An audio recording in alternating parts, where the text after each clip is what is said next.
3 points, Buendia scoring the goal. Coach, what do you have for us?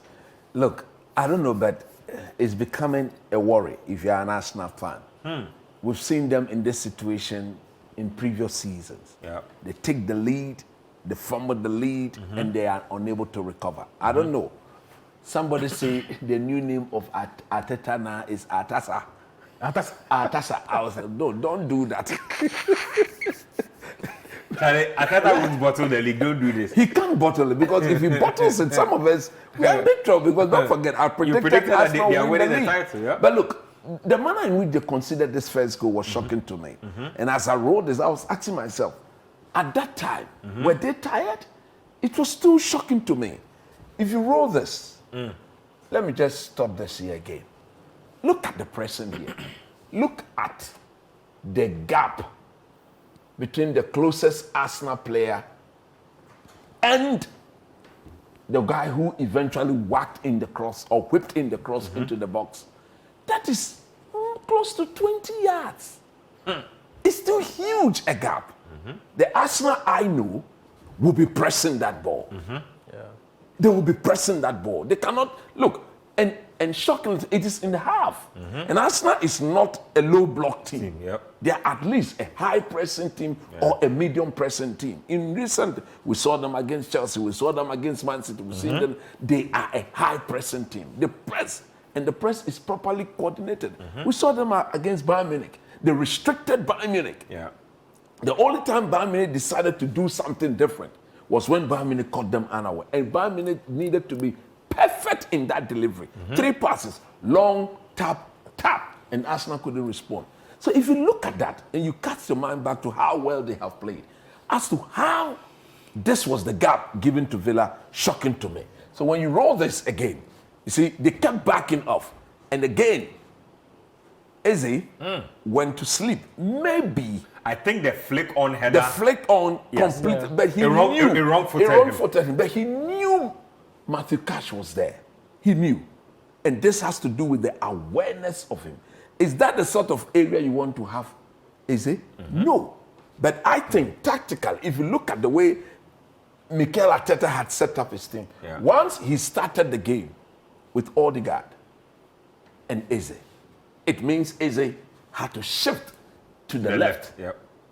Okay? And per the system of Arsenal, he needed to track back. Because if that was a Martinelli or a Trossard, they would have done the job on Matty Cash. Eze, since he moved to Arsenal, he's saying that if you want to get the best out of him, he needs to be in that number 10 position. Going forward, it is a dilemma that Arteta will need to solve. It's 2 things. You either stick with your captain or a decision is made on that. And against such quality open, because from the way Unai Emery team plays, his fullbacks are consistently getting forward. So that, in my view, again, was something Arteta got wrong. If you want to put somebody there, put somebody who will not only worry Cash defensively, but Assad, when he decides to come forward, you need that person to follow him. And Eze wasn't the one. Then Arsenal, immediately in the second half, did the change, and they brought on Trossard. Trossard, truth be told, immediately he got onto the pitch, you could feel his presence. He started doing things differently.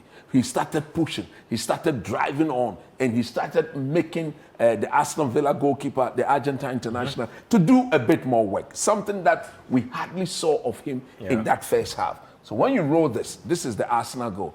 Good work again from Declan Rice. Put Onana under pressure, and the passing was very, very swift. Usually, there you go to Bukayo Saka, pull out, and then that was an empty goal. This, in my view, is a goal won by Declan Rice. Because look, if you look at where the move started from, watch, there you go.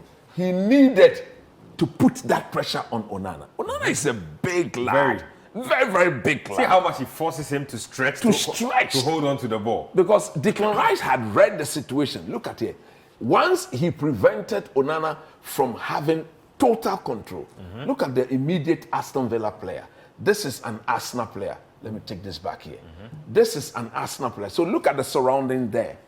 If he prevents him from having a full control on the ball. Yep. He's surrounded. In fact, there are 3 more Arsenal players around. And he's and he needed to do that so that the pass through is not threaded in between the Arsenal defensive setup onto goal. So once he won the ball, Aston Villa had no defensive shape. And what Saka did so well, in my view, did so well that he didn't delay the pass. He saw that it was a 2v1 situation. So let me give the ball to my captain. And then make a run. Odegaard, here, this is Odegaard. So he gave the ball to Odegaard, and then he decided that he would run off Odegaard and put that left back in what? 2 minds, not knowing exactly what to do. And once that went through, look at it, he doubled and then he went on the decoy. And look, perfect, bang into the back. Then the goal that eventually broke the heart of the Arsenal supporters. Look, at a point in time, it was coming. I knew of the Arsenal. But in the last 10 minutes, it was all Aston Villa. It was all Villa. It was coming. And at a point, you could clearly see that Arsenal themselves had decided that they would take a draw. Yeah. Yep.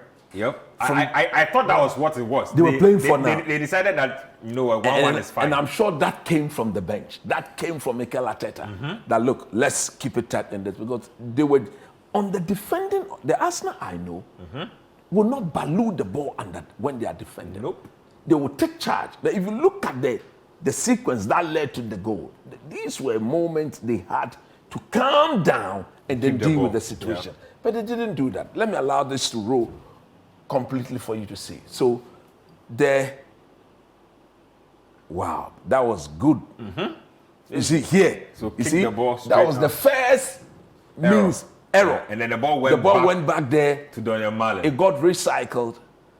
Holds up the ball, passes again, and then a cross comes Bang. in. That is some chaotic defending. Wow. Your bodies flying There's everywhere. Nothing to talk about there. Yeah. The only thing I can say here, truth be told, this told every Arsenal fan that the absence of Saliba and Gabriel was fair. They are the best in Europe. I think that's the best defensive partnership. If they had those two in the team, they wouldn't be considering this goal. If they had, because look at the number of Arsenal players at the back there. 1, 2, they 3, are not 4, in 5, any 6, danger. 7, about 8 of them there. Yep.